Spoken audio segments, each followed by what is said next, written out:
Assalamualaikum warahmatullahi wabarakatuh. Jumpa lagi dengan saya Freddy Sudaryanto. Seperti biasa di kasus Jalan Cagak Subang subuh ini. Tetap kita suarakan terus kasus Subang ini agar bisa terungkap yang sebenar-benarnya.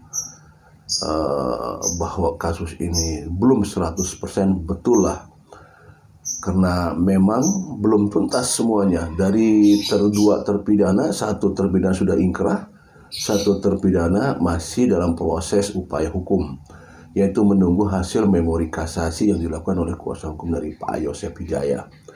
Bagaimana hasilnya nanti, apakah memori kasasi yang diajukan ke Mahkamah Agung akan diterima atau sebaliknya akan ditolak. Ini kita masih dalam proses tahapan menunggu bagaimana ini ya. Berapa persen sih yang sudah diterima atau sudah dikaji dari hasil memori kasasi ini, kita masih menunggu.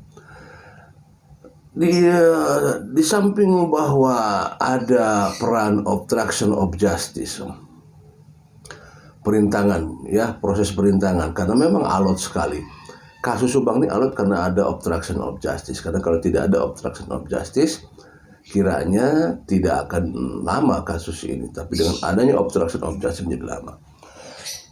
Ada yang ingin saya infokan di sini adalah bahwa memang sebelumnya saya mendapatkan informasi. Jadi ya, sebelumnya saya mendapat informasi bahwa tanggal 21 kemarin itu akan ada P21. Tapi ternyata sampai saya tunggu malam tadi, belum juga ada informasi.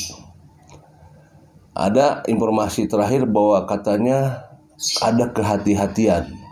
Saya tidak tahu, tidak mengerti maksudnya kehati-hatian, dalam maksudnya apa ini gitu kan. Karena kalau misalkan kita lihat daripada Bapak Ibda Taryono, itu kan sudah jadi tersangka. Bahwa seseorang dijadikan tersangka berarti sudah memenuhi minimal 2 alat bukti ya, minimal 2 alat bukti yang sudah terpenuhi. Dan kalau sudah minimal 2 alat bukti terpenuhi, maka untuk proses P21 saya kira itu akan mudah. 20 hari kali 2, 40 hari di tanggal 21 kemarin. Tapi saya belum mendapat informasi selanjutnya.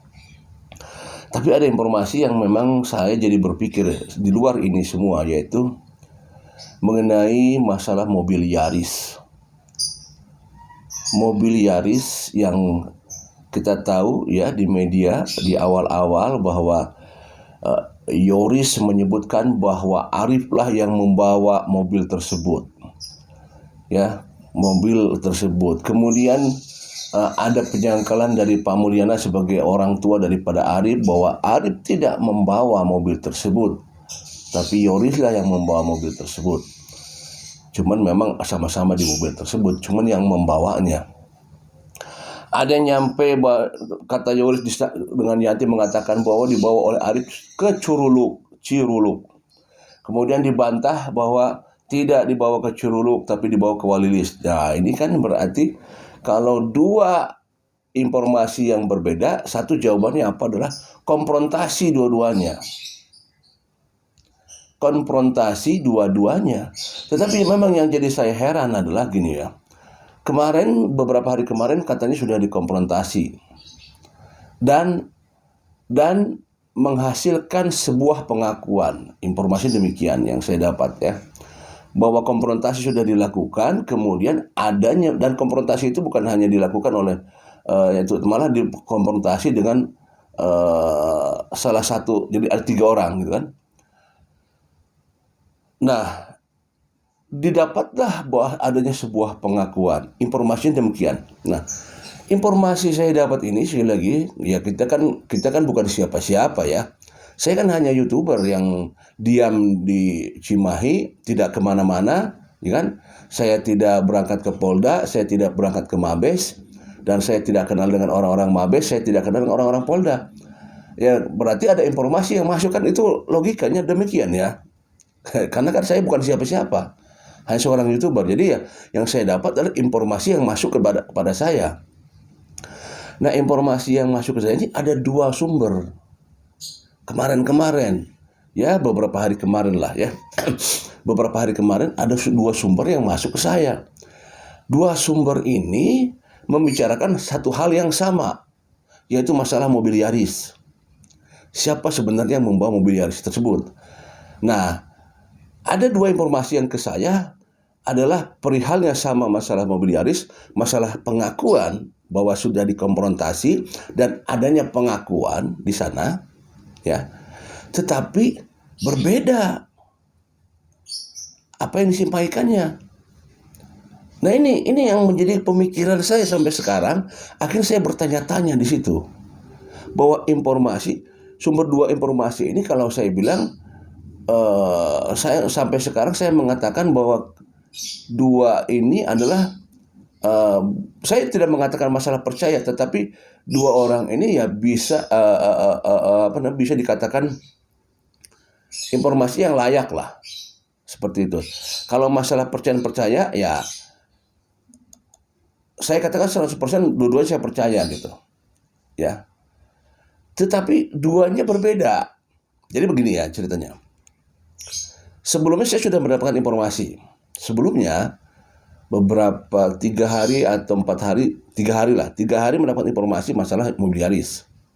Bahwa ada pengakuan bahwa si inilah yang membawanya.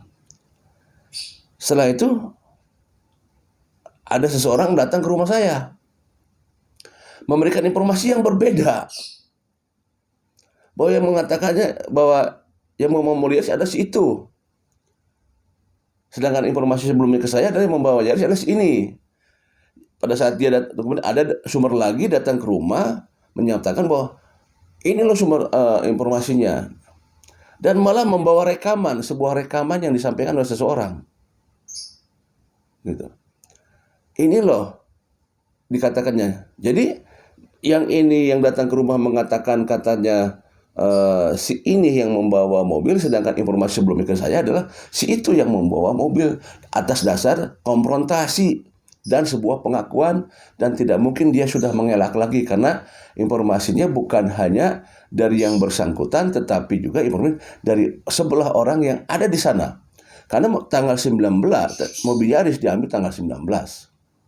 Ya kan? Tanggal 19 jam 4 sore banyak orang yang datang ke sana, yaitu ada Pak Mulyana, Pak Yosep, Pak Arif, Pak Gede, Pak siapa lagi? Bang Gede, terus salah satu TNI, juga ada Bapak Taryono, kalau tidak salah Bapak siapa lagi, pokoknya ada anggota lah di sana ya. Nah, tetapi bahwa di sana yang mengetahui gerakan daripada siapa yang membawa itu, ada yang melihat. Ya tentunya kan mobil Yaris ada di sana.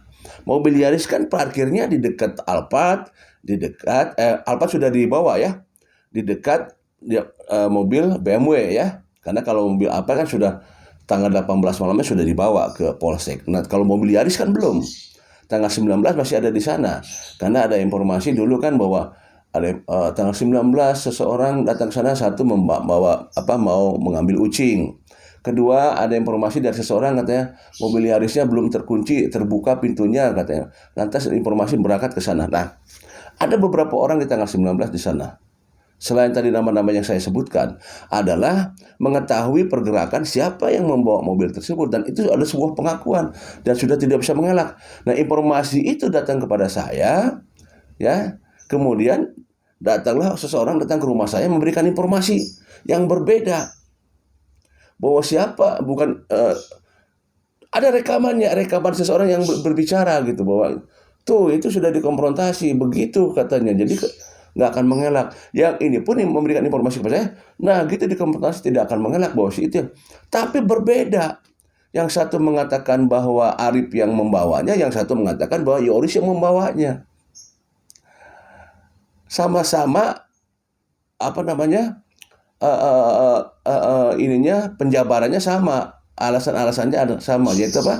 Setelah dikonfrontasi maka tidak akan mengelak, itu sama. Tapi orang yang disebutkannya berbeda yang membawanya. Satu mengatakan Arif, satu mengatakan Yoris. Maka pertanyaan, mau yang mana saya ambil ini? Apakah yang mengatakan Yoris ataukah yang mengatakan Arif? Sedangkan dua-duanya saya bisa sebut bahwa valid gitu ya. Maka akan dari sebuah informasi yang saya dapat ini, maka nanti saya akan bisa ngambil kesimpulan. Satu, atau inikah apakah miss, salah menyebutkan, ya ini. Tetapi kalau saya lihat daripada runtutan informasi-informasi yang disampaikan, kata-kata dan sebagainya, tidak mungkin ini miss gitu, karena penjabarannya panjang. Kalau miss itu kalau sedikit kata-katanya bisa jadi miss, tapi kalau penjabarannya panjang, ini nggak bisa jadi miss. Ada kronologis yang disampaikan gitu kan. Nah, bagaimana untuk bisa menentukannya? Hanya satu jawabannya, itu kepada Polda Jabar. Polda Jabar lah yang, karena mereka lah yang memeriksa, mereka lah yang mem-BAP, mereka lah yang memberikan mereka lah, dari mereka kita harus percaya, dari Polda Jabar atau dari Mabes Polri ya.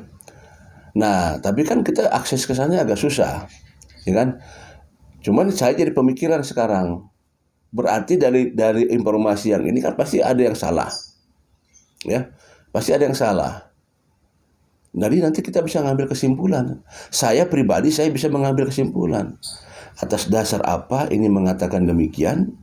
Atas dasar apa ini mengatakan demikian? Apa motifnya? Ini yang akan jadi kunci buat saya, supaya saya bisa mengetahui bahwa informasi itu siapa yang valid, siapa yang benar, dan apa motifnya memberikan informasi itu.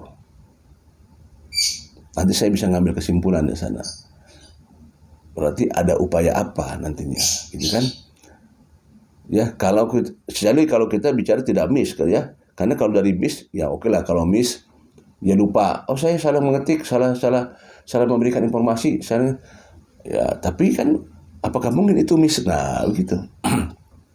Jadi informasi yang saya dapat ini jelas, ini akan memberikan buat saya pemikiran bahwa apakah maksudnya yang bersangkutan memberikan informasi itu. Apalagi nanti kalau saya sudah dapat valid dari Polda Jabar. Kalau di Polda Jabar sudah dapat valid bahwa si itu yang membawa mobilnya, nah ini maksudnya apa? Ini menarik. Ada goncangan-goncangan apa nih? Ada gerakan-gerakan apa ini? Demikian. Assalamualaikum warahmatullahi wabarakatuh.